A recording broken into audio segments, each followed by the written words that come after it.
Well, hello, White Sox fans, and welcome to a Memorial Day edition of the FutureSox podcast. My name is Ian Eskridge. I'm joined this evening by James Fox. How are you, James? I am good, sir. My mic works. This sounds much better. Last week was very, Much. very frustrating. Yes. Yeah, sorry about that. I wish we would have Yeah. parsed that out beforehand, but it I is didn't. what I it is. didn't. I didn't say anything that was any good anyway, so it's fine. Well, some great news just came over the wire Yeah. roughly about an hour ago.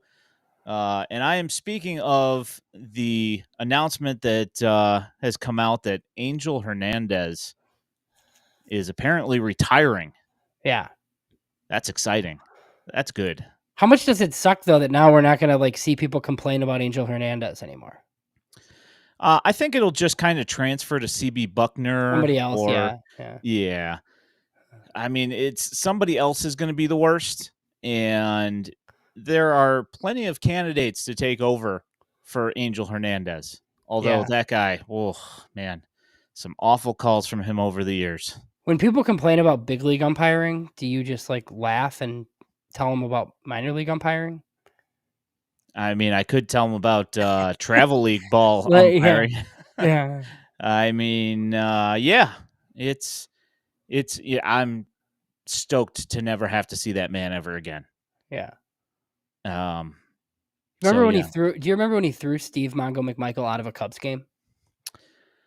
I did hear about that. I do not remember it. But yeah, I did. Yeah. I did. You were read about it. You were probably on tour or something then. That was mid 90s. I mean, yeah. So he did the seventh inning stretch and called him out, and then he threw him out. That's okay, yeah, sure. I'm sure he left.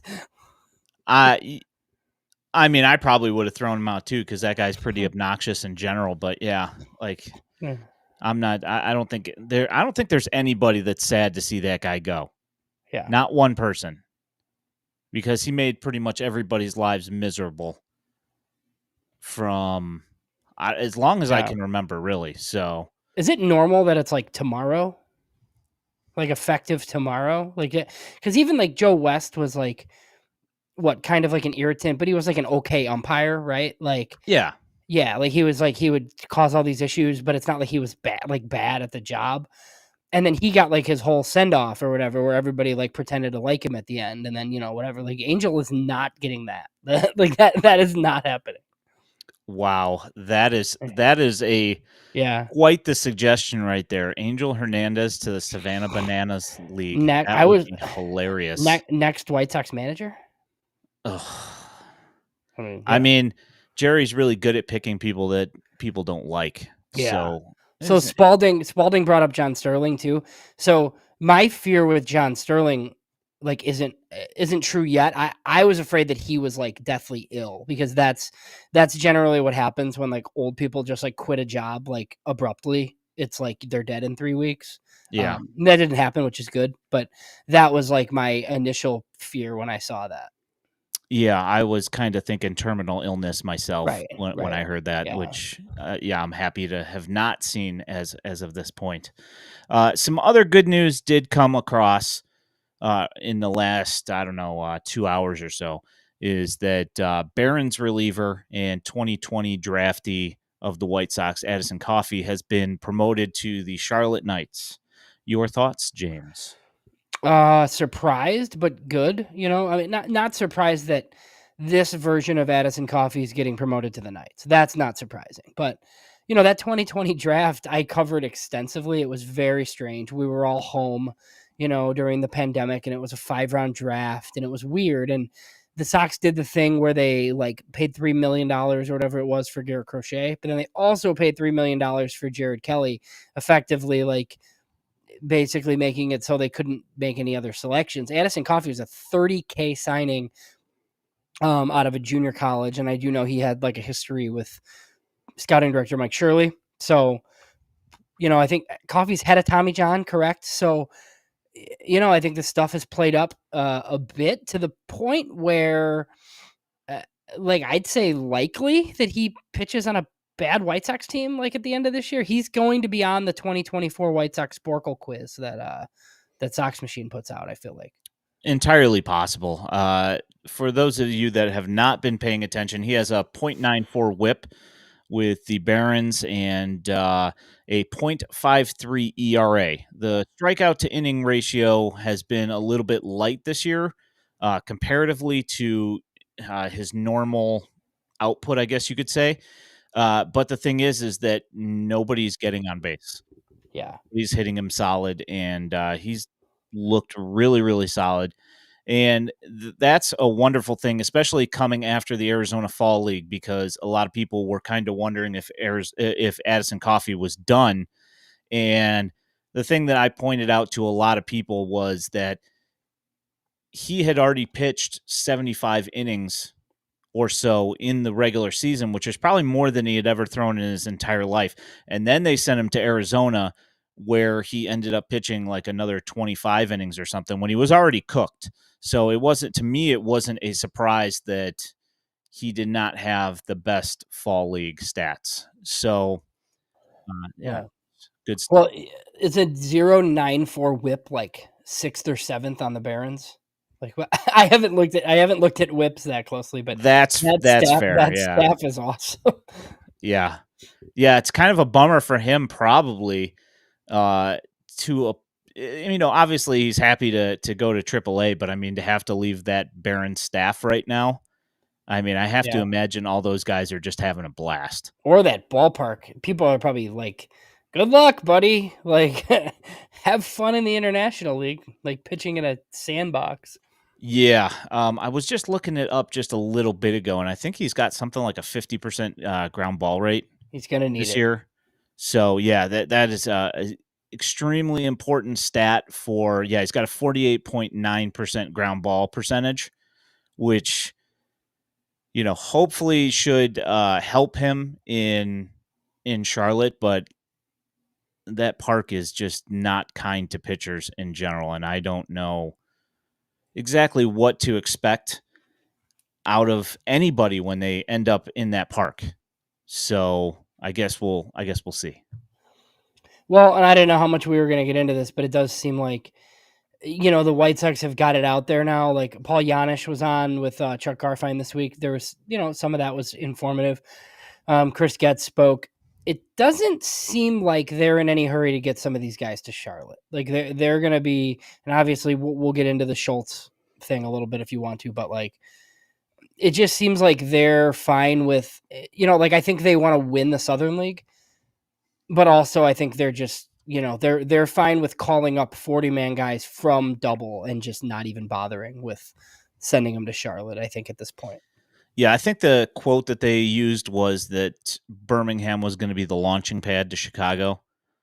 So I am A-okay with nobody going to Charlotte, at least anybody that really matters. Somebody that's critical.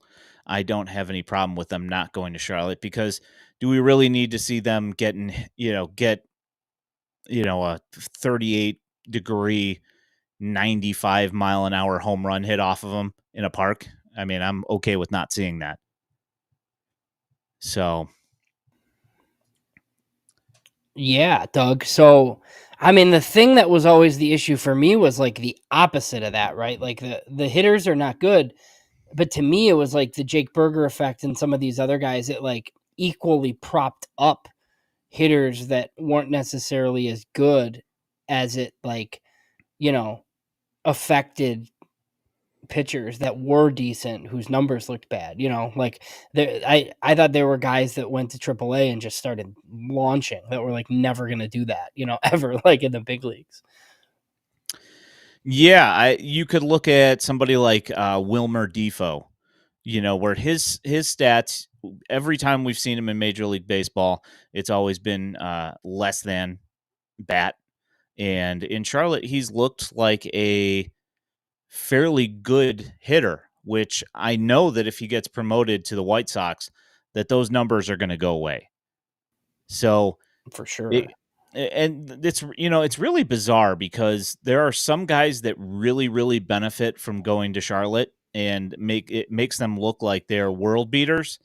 And then there are some guys where there's no effect whatsoever. And it's like Blake 400. Blake Rutherford. It like did not matter, like, but Lenyn Sosa loves Charlotte. I mean, that's the type of guy where, he'd hit 25 homers in AAA and he goes up to Chicago and just, he's struggled so far. I mean, I've never really known if like a 4A player is like an actual thing. I think it's just something people say, but like, I mean, Lenyn Sosa, like if it's true, like that's what he's kind of seemed like so far. So yeah, there are some guys who have definitely benefited. I think Sheets had a little bit of a runway there, right? Like the Sheets burger thing when they came up the first time, like in 21, right? I think they'd played pretty well there for a while. Yeah. Like I said, there's some guys who do really well there. Other guys, like Colson Montgomery, I don't feel like Charlotte has really made him look better than he is. I kind of feel like it's been, he's learning while he's there, uh, learning, against more advanced approaches. But I don't feel like the effect of the stadium has really amplified his power tool or anything, like that.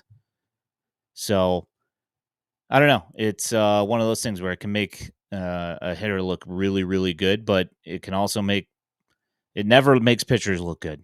Never, ever. So I'm okay with nobody going there.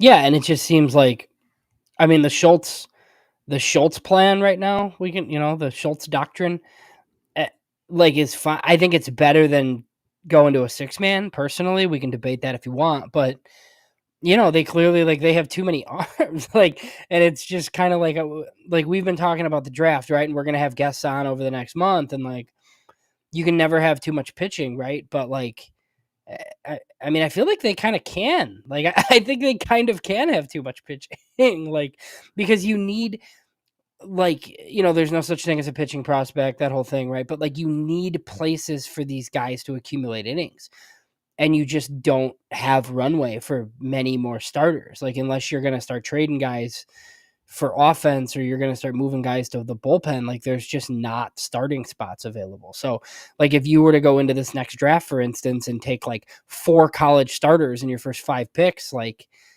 okay. I just like don't know. I don't know like where these guys are going to throw though. Yeah, that's been kind of the thing that I've been wondering about Birmingham is that there have to be innings available to pitch. And now that Coffee got bumped, that opens up a little bit of room for guys like Hubi Tuio Natoa, and Gil Luna to continue to go, and allows guys to actually have some innings available to pitch when you've got these stud starting pitchers that are going to go 6-7 every single day. That doesn't leave a whole lot of innings available for the relievers, which in reality, you should be absolutely stoked that that is a thing. But the thing is that a lot of the relief arms that are in Birmingham are guys that you expect to do things as well. And there's a bunch of them. There are, So, yeah, and Eric Adler's there now pitching well. I know Elijah just talked to him, right? So, um, yeah. So, but it seems like the plan is for Saturday night. The bullpen can just like go out to dinner in Birmingham or something. That's what because it seems like they'd prefer 4 innings from Schultz, 5 from the piggyback, and then that's it. I mean, I know Iriarte looked good. I mean, I guess you could run into a situation where somebody doesn't look that good, right? And then you're using your pen, but I mean, there's no reason why that can't be 5 innings for whoever the next guy is. yeah. And that has not been an issue so far. I mean, there haven't been really any blow up starts at all in Birmingham, which, hey, I'm happy with that. So, yeah, I think Thorpe had the one where he had the 30 pitch limit or whatever. But even then, yeah. like I feel like he would have got himself out of it and been decent. They just called it because of the 30 the pitch count or whatever.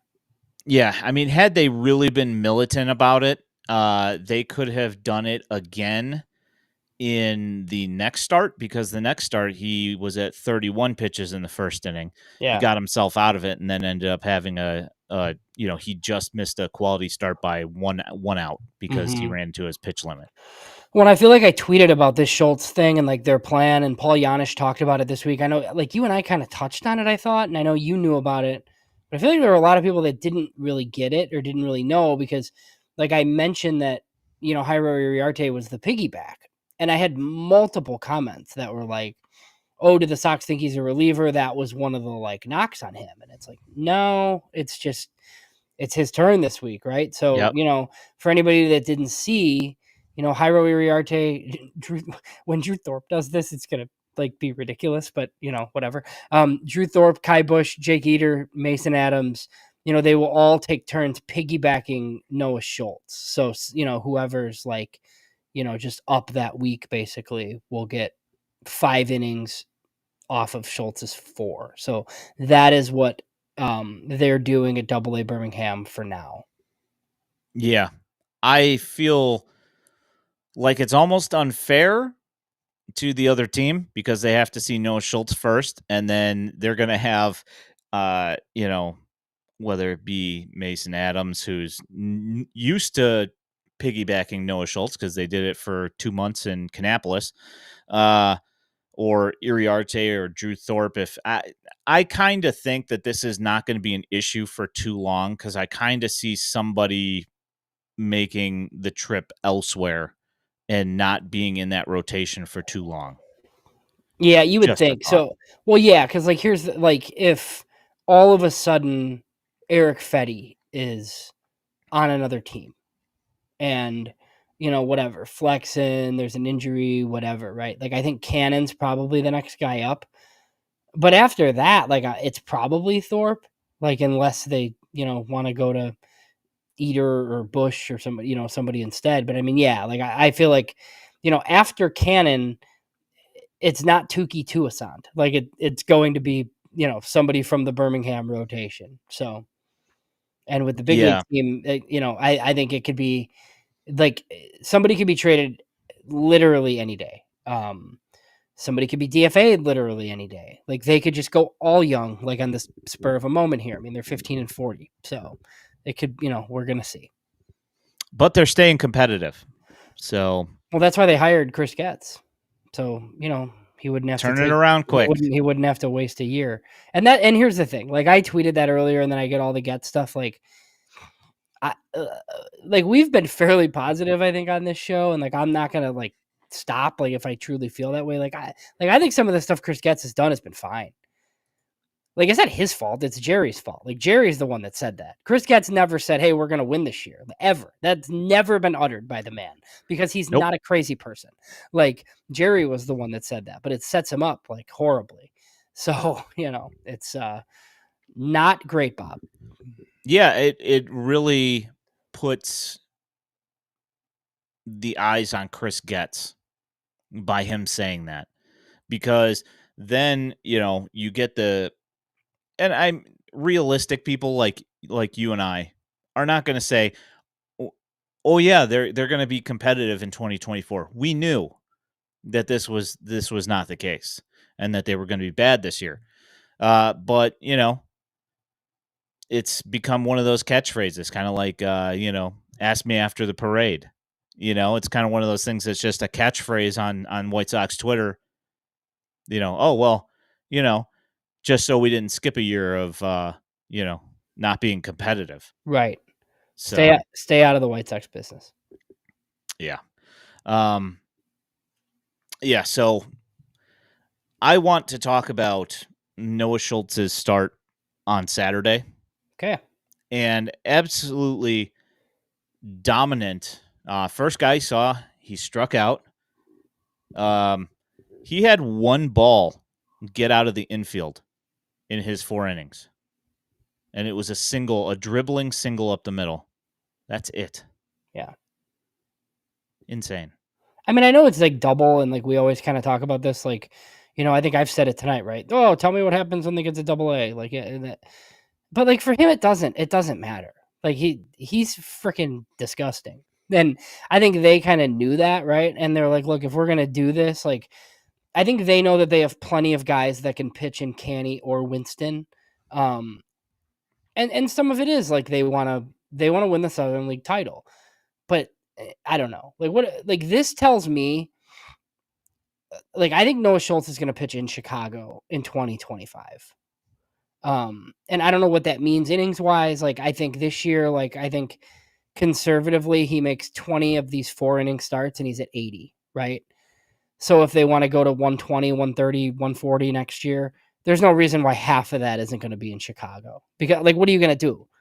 Like, you're just going to leave him in Birmingham all year when he's like just dominating? Like, no, they're going to put him in the big leagues as a 21-year-old or whatever, because there's no reason not to if he's this good. So yeah, I think this was like the first step towards, like the mentality of like, these guys only have so many bullets. Like, what are we doing? Like, wasting our time. But on the other hand, he does need the innings. So look, I'm glad they're going to be in AA. Like, I want him challenged. Like, I like actually like want to see if somebody can hit him. Nobody ever has. Like, even last year he had the one bad start that was like all the runs he gave up the entire season. But then we have, your Josh Norris's of the world and whoever, some other people that have seen him. I mean, it's just filthy. Like, if you film Noah Schultz from behind the plate, like like you don't even know what he's throwing because every pitch like moves like crazy. It's insane. Yeah, and the thing was, it was a very interesting camera angle in Biloxi this week, in it being like almost like a complete bird's eye view of the thing, and you could actually, because you were so far away from the pitch, you could actually see when it started breaking and how far it's moving. When you're watching from behind the pitcher in the standard cam, you're like, yeah, that's moving quite a bit, but you can't really tell exactly how much when you're watching it from above and seeing how it's going from out of his hand out, like out of the zone, like 6 inches, and then coming back all the way across the plate. It's you notice that it's something different. Yeah, and I feel like one of the biggest issues for guys like him is like and like Carlos Rodon did this. Like, you're so reliant on fastball slider because like you just don't need anything else. But like eventually you're going to, right? Like, if he's going to be a number one starter in the big leagues, like, he's got to have a third pitch and he's probably got to have a fourth one. Like, he's throwing this cutter that's nasty now. Like, so I'm glad that he's doing some of these things because he could go fastball slider in the AA Southern League and probably like have an ERA under 1. Like, he doesn't need the other pitches, but he needs the other pitches, and that's like one of the issues these guys run into. Michael Kopech did that in the minors. He just never developed a third pitch because like they just, you'd be 0-2, 1-2 and you'd throw your wipeout slider and then like you'd never have to tinker with anything else because you never get in trouble. So, yeah, I actually think it's good that they've like added some stuff to his arsenal. Yeah, he's just all my other pitches are just absolutely disgusting. I'm just going to add this cutter, which is also disgusting. It's just another way to get people out. It's great stuff. Well, and he's different than, like in high school, he was billed as, he was one of these like, high fastball four-seamer guys.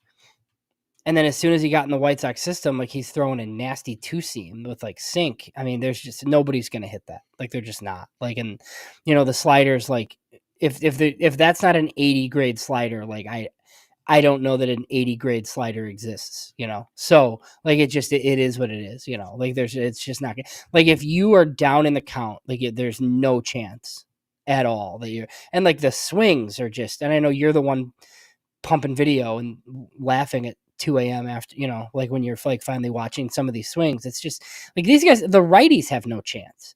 Nope. Like the lefties like are complaining that their like back hurts so they don't have to walk out there with a bat. The righties can't do any damage either. Yeah. It's like they're swinging at an outside pitch, and by the time they're swinging at it, it's at their back ankle, Well, it's that's why insane. I'm curious, like, so we're seeing some of it with Garrett Crochet right now. This is what used to happen with Chris Sale, where like opposing managers would load their lineup with righties, but then he'd throw his changeup, and his changeup was disgusting in reference to Sale, right? So there's like nothing you can do because like the lefties can't hit him, but then the righties, you open up all these other pitches that he wouldn't throw against lefties. So if Schultz can do something similar, I mean, this, it's an ace. I mean, the only issues are innings, And all these guys get hurt eventually, and you just hope that if that's inevitable, it's at a time that you can stomach and not when you're, not when you're expecting to be really good and he's like a big part of your, not that I want him to have it now. Like I don't want him to have it ever, but it's like become a thing where guys throw this hard, you're managing constantly. So, but those are the only two issues. I mean, if he's healthy, he's going to be a stud. Yeah. And, I've gotten the question quite a few times, why they're holding him at 4 innings. And the thing is, it's pretty simple.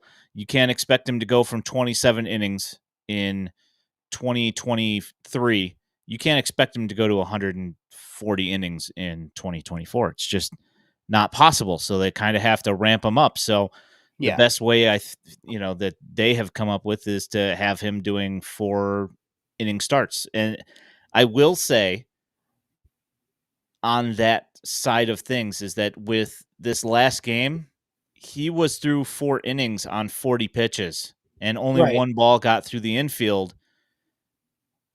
So that's where it becomes a problem in Birmingham, because with him only throwing 40 pitches and you having Jairo Iriarte, who just struck out 24 guys in 2 starts last week, coming after piggybacking on Noah Schultz, is that it doesn't give you the latitude to be able to say, okay, Noah, you've only thrown 40 pitches. Let's continue on through, inning 5 and let's see where that goes. It's because we know that his pitch limit is not 40 pitches. No. So right. So that's the only thing that I kind of wonder is, you don't have there's no wiggle room there when you've got like a guy that you expect to be a piece for your organization piggybacking on Noah Schultz. It's like you pretty much have to cut it off exactly at 4 so the other guy can get his innings in. Right. I think I brought this up on air, but I don't know that I did, like with the Schultz stuff last year with the injury at the end of the year that they weren't that concerned about, but it was a definite issue where he's had issues like on his side day last year. So I do think part of the reason why they did this, like you're starting Saturdays, like his schedule stays the same every week. So you might know more than me, like, when his side day would be, but like that's probably the same every week. He's probably throwing the same number of pitches, whether that's Tuesday, Wednesday, whatever, right? And then he starts Saturday. Like I think they're doing that so it's just not, you're starting Tuesday and then you're also starting Sunday that week, right? So yeah, so I think like they just made it so he's not doing that. It doesn't change his like whatever. So, and I think they feel like what I said earlier, like I don't know if 20 is like the magic number of starts, but that gets you to 80 innings if like my math checks out. So, he hasn't gone less than 4 yet. Yeah, and I wouldn't be surprised if you end up seeing him doing like around 96, 24 starts at 4 apiece, Yeah. It's definitely possible because he's going to be, he's in one of the leagues that does play an extra couple of weeks. So he will get an extra couple of starts, assuming that all works out through the entire season and he makes all of his starts, Yeah. He's, I think this also opens him up for the Futures game because he's in double. Not that I don't think that was a reason, but that'll be fun. I mean, yeah, that'll be fun. This is the first time in a while where they're going to have a tough time finding 2 guys, not because like everybody stinks, but because there's like a handful of choices that you could send to the Futures game realistically. You're not sending Yoelqui Cespedes to the Futures game. It's embarrassing, Luis Basabe. Yeah, like, and we could, granted, he had a good showing, but he did. He homered, right? Yeah, he homered. He homered left off of somebody, but who was that? Was that Hunter? Not Hunter Green. What was his name? Well, not if it was a left. Yeah, maybe it wasn't left, but he hit one off. It might have been Hunter Green, and then it wasn't left. But yeah. So yeah, no, that's interesting. And then the 1 year Burger was supposed to go, but he got called up to the big leagues and couldn't. So. Yep, he missed out on that part, and he's been hitting again since apparently since going on a water slide. He's been hitting well again. So good for him. Hopefully he does Alrighty. well. So let's talk about the other guy who got sent up to Birmingham, Jacob Gonzalez. Guy's hitting 448 with an 1107 OPS through his first week, his first series in Birmingham, which I will add that the Barons swept the Biloxi Shuckers / Beach Chickens in a 6-game series this last week. And he also played some really nice defense, made some nice plays, and that team's really good.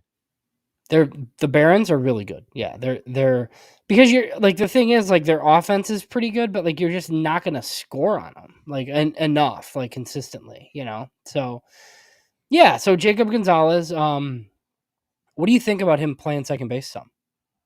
He played there yesterday, and he made some really nice plays. To me, he looks like a professional baseball player. He does, doesn't he? And Yeah. and I think he can play short. Like, I mean, he played shortstop for Team USA for 2 years, and then everybody's like, "Oh, he's a 30 runner." Like, okay, like he's not a 30 runner. He's probably a 40 runner, but it like hasn't mattered. Like he just, like so look, if it ends up being where he's your second baseman because Colson's fine, like that's fine. And I do think it makes some sense to like have Baldwin play short occasionally. It's fine.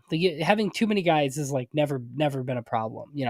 I just think it should be known that he's not like, it's not okay. He's a 40 grade runner. He hasn't been that great at short, so we're moving him to second. That's not what this is. You have two shorts. You have two shortstops in Birmingham. And you don't want to split that team up and send one of them to Charlotte because we've kind of talked about, I think it's the third time I've mentioned they want to win the Southern League title. So they're not going to do that. So they'll just keep both guys there and kind of like rotate them some. Yeah. Go ahead and answer this. So Biloxi has 2 names because it's a theme night. It's not that they have 2 names. It's just that on Saturday, I believe it was Saturday, they went as it's like kind of an alter ego theme night thing where it just allows the team, some extra, an extra way to sell some more merchandise. That's basically what it is. Yeah, It's like yeah, go ahead. Sorry. It's like the Kannapolis Cannonballers or the Cannonballers most of the time, but sometimes they're the Kannapolis Q, which is like a black and green team with pigs, for barbecue, and the Winston-Salem Dash or the Salsa sometimes. The hype Flight, pens, baby. the Yeah. hype pens, the hyphens. I mean, it's ways for them to make additional revenue, and so it's still minor league baseball. It's still minor league baseball, and I will say, the Beach Chickens uniforms, they're sharp. They're cool. good. Yeah. Yeah, like the players absolutely love those uniforms. I guess they wear them all the time when they're not playing. Is the team's bad though? Or are they not bad? Or is Birmingham just really good? Okay, so this last series so they're the Brewers. Yeah. Minor league team, right? The Knights and the Barons both played the Brewers system, and you can tell that they're Brewers players because they don't strike out. They might not necessarily score runs a ton, but they never strike out. And the thing is that because the Barons pitchers weren't making a whole lot of mistakes, Biloxi just didn't score a lot of runs. They didn't strike out. So all of the strikeout numbers from basically, I think the highest amount of strikeouts in the last week was Mason Adams, and I think he had 7, if I remember correctly. Everybody else was striking out like 3 and 4 guys a night. Kai Bush, who's been putting up gaudy numbers, Jairo Uriarte, who had been putting up crazy numbers as well. Drew Thorpe normally does pretty well. None of them had like crazy strikeout numbers. They were all like right around 3 or 4. So I wouldn't say they're bad. Just not, not amazing. They have a couple of big prospects on that team, and a couple of them hit a couple of home runs, but that was pretty much about it. So, yeah. So just back to, a couple things on, I feel like Jacob Gonzalez. So I mentioned something on Twitter just about the top 100 type stuff. And, like early on in last year's draft process, like Jacob Gonzalez was seen as a top 10 pick. For those that remember, there were 5 clear guys at the top of last year's draft that would have won one most seasons. Those guys went top 5. And then there was some talk as to like who was going to be 6. Jacob Gonzalez was mentioned a lot, like early in the year, like Jacob Gonzalez is that next guy. And then he didn't have that great of a year at Ole Miss. He had the weird swing that we've talked about a bunch of times, and he still went 15th, but there were rumors that he was going to go much higher. But he was lumped in with guys like Matt Shaw, who had a big time season, like hitting with aluminum bats in college in the tiny Maryland ballpark, and Tommy Troy, who just didn't project for like a ton of power in the big leagues, but is another like similar type guy. Both of those guys are on top 100 lists. Matt Shaw's like up in the 30s on some of them. Jacob Gonzalez has been better than those guys, So, and like, I don't think we should like turn around and hike him up like a top 100 list. Like, that's not what I'm saying, but his year was so bad to close it out that like I feel like it was just like a warped sense of reality that people had.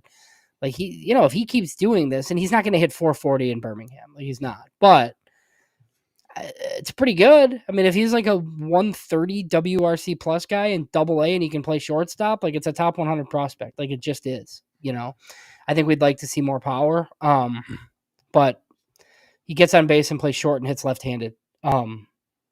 Pretty good. Yeah, and he rocks doubles off the wall all the time. So he's got three doubles in a week, and then 1 home run, 8 RBIs. So that puts him at 23 RBIs for the year so far. It's not bad. And the other thing, I just brought it up with Schultz, right? Like Gonzalez is 2025 arrival too. I mean, he's at Double-A already. Like if he hits at Double-A. Like, it's the way I always see it. Like if a guy's doing well at Double-A, like you're really close to the big leagues because all it takes is like an injury, right? So, they'll either he either starts next year back at double and he's close, or he starts next year at triple and he's really close, So this is a guy we're probably going to see at some point in 2025. I don't think he's the opening day second baseman, but if he plays the whole second half at second, like I wouldn't be surprised at all. That's what I'm saying. Who else is gonna do it? Right? Like, are you gonna play Nicky Lopez instead? I mean, you know what I mean? Like exactly. Danny Mendick's a nice guy, nice guy to have on the team, but no, like you're gonna have prospects ready. It hurt a lot. His team not being good hurt a lot, but he didn't have a 2-month break. He went and worked with Team USA and played with Team USA in as soon as his team was done. So he didn't really have too much of a break. Last year was a really, really long year for him. And his swing when he was in Kannapolis, that hurt him a lot as well, because if people saw him taking that swing, I could completely understand why they wouldn't have drafted him. No, and it looks way different now. Like a totally different guy. Yep. Absolutely. All right, so you've been stirring up some things on Twitter, and it has to pertain to your mock draft that you just dropped. Yeah. And I want to move on to that. You've been getting some. It's I took the bat flip guy. You did, which the skill set is not what I'm mad about. Just that ridiculous bat flip that you see in some of these guys do. But so you have Bryce Rayner out of Harvard Westlake, a shortstop, mocked to the White Sox. I do. So you are going to have a 5-round draft mock for the White Sox through 5 rounds? Yeah, it'll be so it's Tuesday morning, so it's actually 6 picks I'm doing because they have the comp pick. So I mean, I don't know. I can share some of that, like for people. I mean, I don't know how many people are on the stream. Like they can get it early. But if you want, otherwise it'll be on the site Tuesday morning. Yeah, there's 25 on there. Yeah, all right. Well, It's us and a few friends. It's like a White Sox game. It's plenty of elbow room, you know. So you've been hearing that the White Sox are looking bat, and you think that if you see a Hagen Smith on the board at that time, that they're still going to go with Rayner. Yeah, so I don't know that it's Rayner for sure, but there's been a lot of talk about Connor Griffin. I put Connor Griffin in my first mock, and I really just wanted to change it. Like, I had heard a lot about Bryce Rayner early. We talked about it. But now he actually belongs in this range. Like we had kind of heard Bryce Rayner connected to the Sox before he was like a top 10 guy. Well, now he's a definite top 10 guy because he was the best player at the National High School tournament this year. He can definitely, scouts think he's definitely going to stay at short, and he's like a power hitter that doesn't strike out. So he's also getting the Colson Montgomery, Corey Seager comps. But the difference is Rayner has done all of the circuit stuff. And, some people would draft this kid as a pitcher and he's going to hit instead. It's actually the reverse Jack Flaherty, I think, type of thing, who also went to Harvard Westlake. So yeah, I mean, look, that's who I put. I think there's 10 players where some of them would be surprising, right? I don't think they're taking Nick Kurtz. I don't think they're taking a second baseman, and Bazana won't be there anyway. But Weatherholt, from what I've heard, I don't think that's happening. We're gonna write 10 profiles because I think the top 10-ish guys are pretty set in stone. Now, how many of them would they definitely just run the card in at 5? I don't know. We're too far away still, right? But I think there's a scenario where if Chase Burns is on the board, they're taking him. Travis Bazana, Charlie Condon, crazy stuff happens, right? You're just going to run that card in. The stuff that I don't know is is Braden Montgomery one of those guys? Is Jack Caglione one of those guys? I don't know that answer. I've heard a lot about the prep guys. I think they like the prep guys because I think they can cut a little bit and then spend later, and we've kind of talked about this, right? Do you have a plan in place for those 2 seconds and your third already so you know how much you can spend in one? Some teams do that.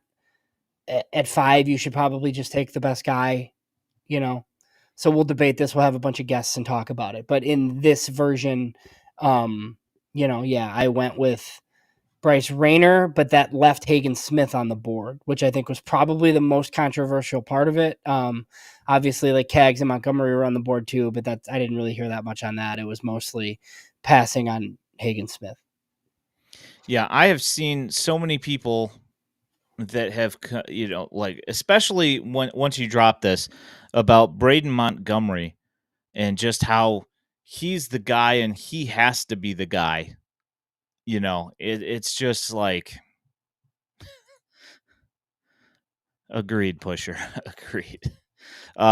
Just that how upset they'll be if the White Sox don't draft Braden Montgomery. And I just personally, I don't understand the passion for being angry about not making that draft pick in particular. Yeah. I think it's a right field thing. I think it's, they haven't been able to solve right field. I saw some of that too, right? There was Weatherholt solves second base, Montgomery solves right field. They haven't been able to, that's what they need to do. And that's just not the way this works. It's just not, and somebody made the same. I had a comment too about, or I saw somewhere, it might not have been on Twitter, but it was somewhere else, talking about how they've taken shortstop. They took a shortstop in 21 and 2023, and I'm taking another one. And I was like, yeah, I am, because I would only ever take shortstops and center fielders.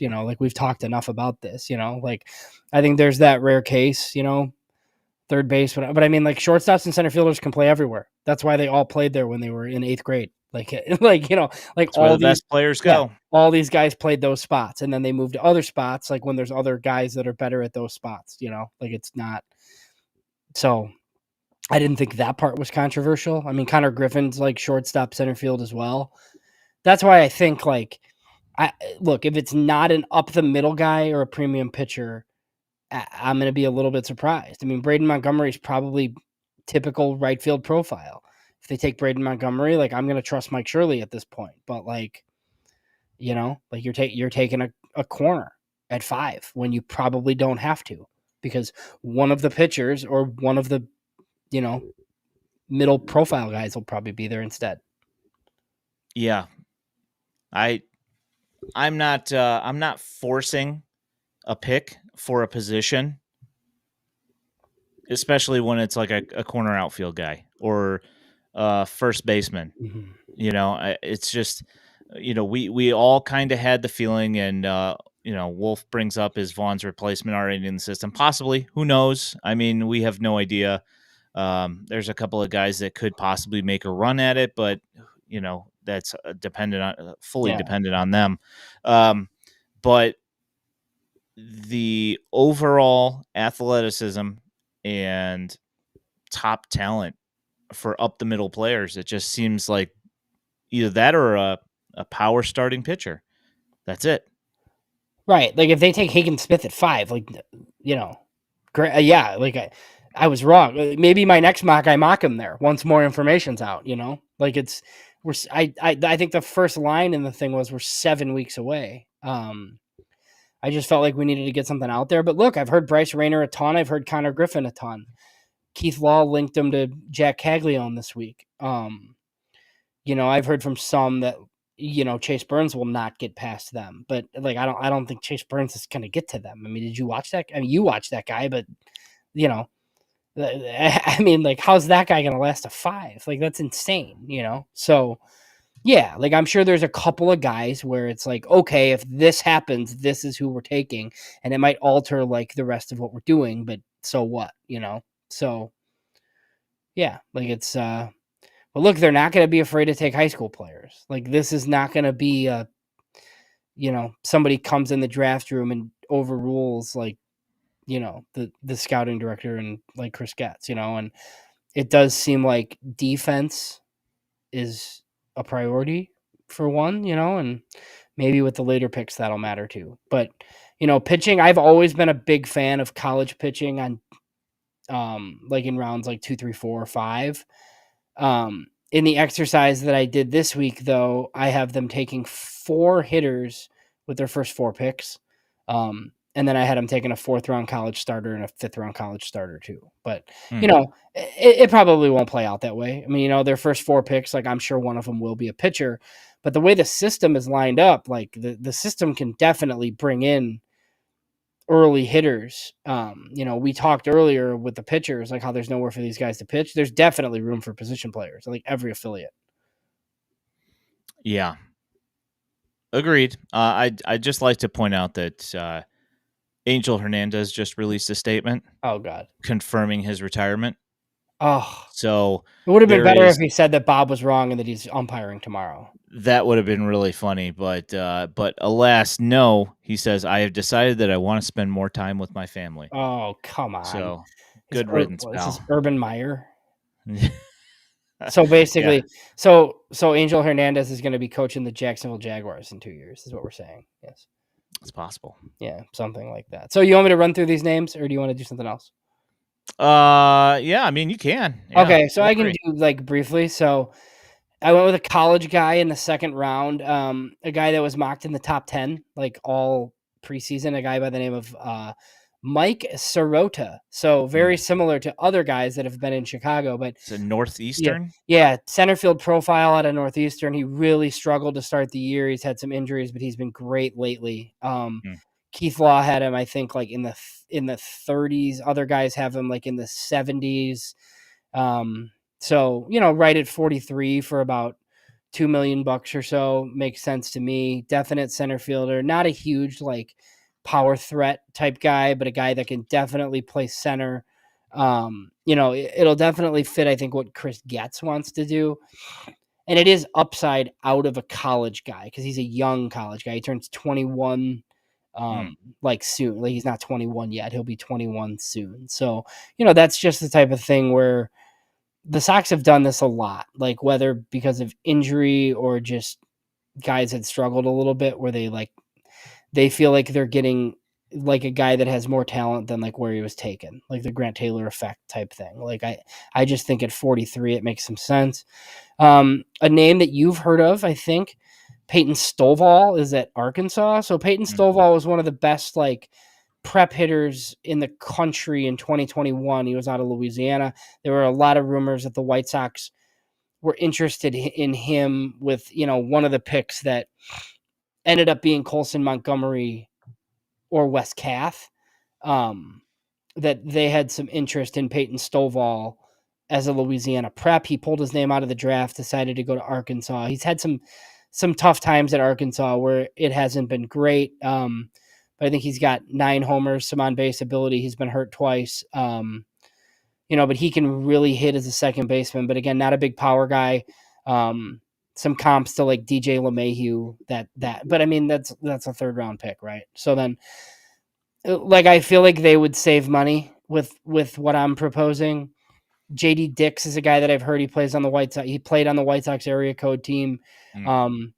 Athletic shortstop out of Whitefish Bay, Wisconsin. That is the home of Craig Counsell, but this guy's like much twitchier than Counsell. Should stay at shortstop. Switch hitter, has power from the left side. So So that's is it a thing where the batting stance comes from the town, or is it or is it yeah. just strictly for Craig Counsell? I don't know. Did you see the batting stance? I have not. No. Okay, yeah. So I have some highlights in there, but yeah. So he's a better athlete than Counsell was, but it's kind of like Whitefish Bay, Wisconsin is interesting. So, and then I had him taking Jackson Kent, who's a lefty out of Arizona, local ties. He went to Lake Park High School, and then he's been pitching on Friday nights for Arizona. And then Aiden May of Oregon is a guy who I think they're probably familiar with because he pitched at Pima Junior College in Arizona, like really close to their facility in Arizona. Pitched at Arizona for a year. This year he's in Oregon State's rotation, and he's been pretty good. So that's my stab at it. The thing that's funny about it, I'll let you talk about this part, is I sent you a funny something I found funny was that yesterday when I did this exercise in 2020 for the White Sox. Oh, yeah. 3 of the 5 players that I had them take. Do you remember or no? Yeah, so it was Shane Droen was one of them. Yeah. In the system. Yeah, so I had him take Jared Kelly in round 1. Right. And they took him in 2. And then I had him take Jared Schuster in the second That round. was the other one. Yeah. So Jared Kelly, Jared Kelly, Jared Schuster, and Shane Droen are all on the White Sox right now. And the guy that I had him take, I think in the third round was Chase Davis as a high schooler. He was the first round pick of the Cardinals last year. Yep. As I seem to remember that out of Arizona. Yeah. I seem to remember that all 5 of them. I was like, oh, okay.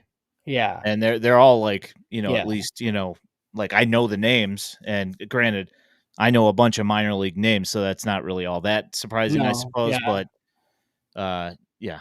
And I try to link these. Like I talk to people that are like, oh yeah, they kind of like this guy, but like I don't know how much, right? So I just like I think one year in these I had a couple years ago I nailed like Sean Burke in the third, but it was literally just I picked the right name to put in the article. So I'll probably do 2 more mocks and 1 more of these like top 5 things that are interesting because I have fun writing them. So yeah, I called Connor Pilkington. That was one that I had that I called, and sure enough, got called. So that was nice. So let's move away from this stuff and let's get to the other thing that's been being talked about on Twitter, and that is the Pedro Grifol comments that have been going on. And you've been having a lot of dialogue with people on Twitter about this. Pedro came out the other day and said that the team came out flat, and Corey Lee seems to have taken exception to that. Gavin Sheets, I think, also was not necessarily a fan of how that was put either. Your feelings on where Pedro's at here? Yeah, I mean, I think I texted you dead man walking, right? Like, obviously it's up to the owner, and I think that was, like, your remark right away. You're like, "Well, it's kinda up to Jerry," which it is, right? But I don't know, like, this stuff is weird to me because, like, I don't know, I think, like, sometimes Pedro just, like, snaps and freaks out, right? Like, they take the batteries out of him, and he just, like, says things like this, like, occasionally, but it's also, like, I don't know, like, to me, I feel like if you're saying this, like, you at least think it might be over soon, you know? Like, I just, like, don't think this is the fight that I don't know, but he's weird with young guys. Like, he throws young guys under the bus and he doesn't do the same for veterans. So, like, maybe this is nothing and I took it. But, like, last night when I heard Lee's comments, I'm like, oh my God, like, this, like, might happen. Like, they like, might fire this guy, like, this week, you know, which they still could. Like, it could happen at any day, or they could just say, screw it, it doesn't matter, and not do it, right? But I think he's clearly doesn't have that locker room. He's not good at this, right? So, you know, like, I think we know that part of it. To me, like, if Pedro Grifol's the manager of the White Sox in 2025, I would be stunned at this point. I don't really know. I don't really have, I guess, my finger on the pulse of, like, how this ends necessarily. Nothing would surprise me. But last night I was closer to thinking, like, we might be close to some sort of resolution here. Yeah, I would be happy.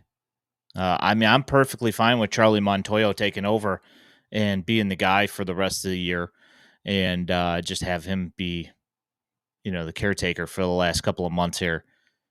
I completely agree with you that I think that he does not have the clubhouse, even though Nicky Lopez said the opposite on, when asked earlier today, whether the clubhouse had a rift in it or not. And he said that they absolutely did not. And I was kind of like, well, of course he's going to say that because he's a team player. Also, he's friends with Pedro. So, that's He's probably also what he's going to say. and he's also not going to be here. That is true. Where, like, Corey Lee should be, right? Like, Corey Lee is, look, he's not like some made guy or anything, but I mean, like, how many of these guys are going to be on the team in 2026?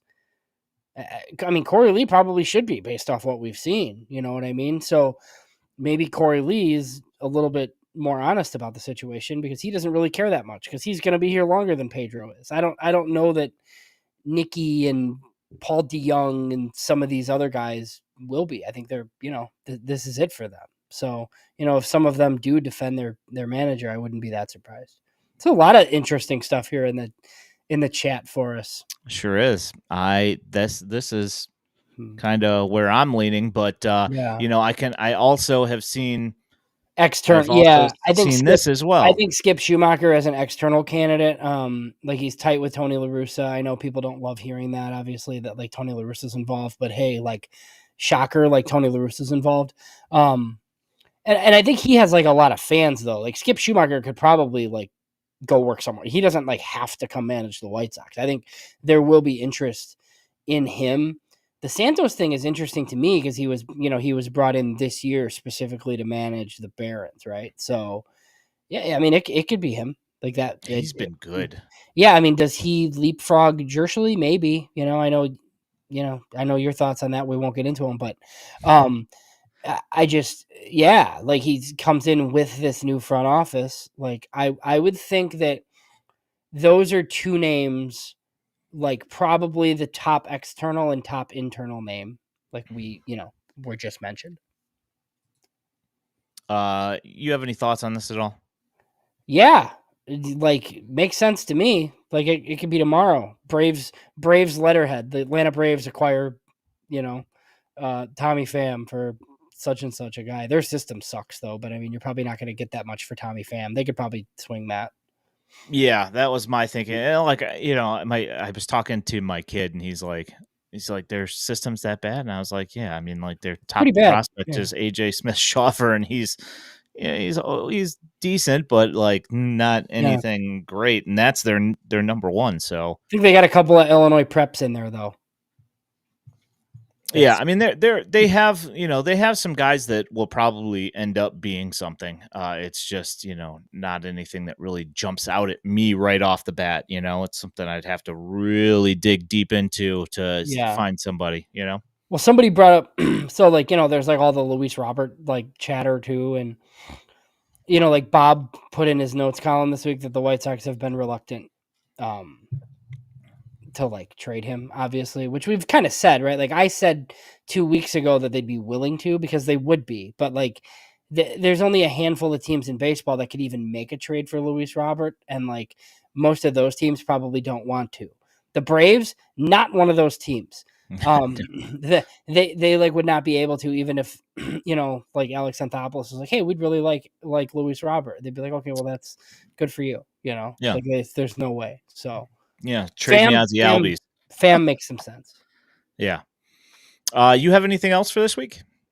I don't think so. Other than I did mention earlier, I brought up Sean Burke on the comeback trail. He had 11 Ks in Arizona, which is good to see. He got bombed the first time he pitched. One walk. Which is big for him because he walks a ton of guys. And obviously it's like Arizona Complex League players. So a little bit noteworthy. I'm just curious to see where does he run up the organizational ladder, or do they just send him right to Charlotte like when they deem him ready? I don't know. We'll see, but it seems like he's on the comeback trail. And the one thing about Sean Burke is like with a new regime in place, I think he's one of those guys who they could just like pull the plug and put him in the bullpen. And all of a sudden he's throwing 98, 99 with nasty secondaries. Now he's always going to have command issues probably, but I don't know that this front office is necessarily committed to him starting for sure. Yeah, I also, somebody mentioned to me asked on Twitter if we had seen any readings on any of his pitches, and no, we haven't. I don't know if he's back to throwing 97. I assume that his shoulder probably feels healthy, so that's why he's throwing again. So that was the most important thing for me. But him not walking people, I don't care what league he's in. If he's not walking people, that to me suggests that something is going well, and I will take that. Well, and because it was always the bugaboo, right? Like his stuff's good enough to pitch in the big leagues, but he walked guys at Maryland. I mean, that's why he went in the third round. If he didn't walk people, he would have been a first rounder. That's how this works. Like his stuff's really good.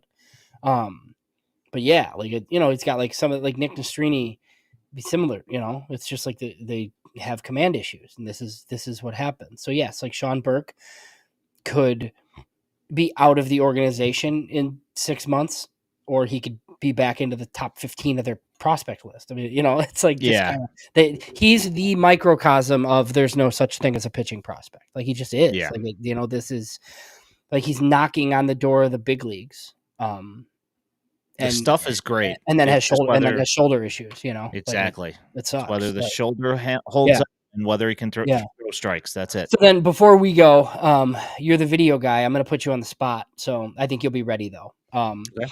So earlier this offseason, Mr. Scott Merkin of MLB.com asked me a question about the Kannapolis Cannonballers, and he broached the subject to new farm director Paul Janisch, just about like, hey, who are some guys that we're not talking about that could be decent this year?